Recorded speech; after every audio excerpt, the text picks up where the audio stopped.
Hello everyone, welcome back to my channel Ultimate Cooking Gallery. Today I am going to share a tasty snack recipe, mushroom kebabs. Please note down the ingredients and let's start our cooking.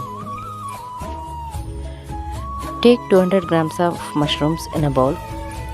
Add 2 tablespoons of ginger garlic paste, 1 cup of kabab masala, 1/4 tablespoon of turmeric. Add some salt as per your taste, 1 tablespoon of red chili powder if required, half a cup of corn flour, half lemon extract. Mix it well and marinate it for half an hour.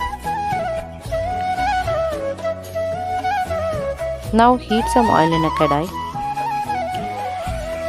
Add the marinated mushrooms and fry them till golden brown. Now your mushroom kebab is ready to serve. Serve it hot and enjoy the taste. My videos are available on YouTube, Facebook and Instagram. Please like, share, subscribe, follow and don't forget to leave your comments in the comment box. Thank you.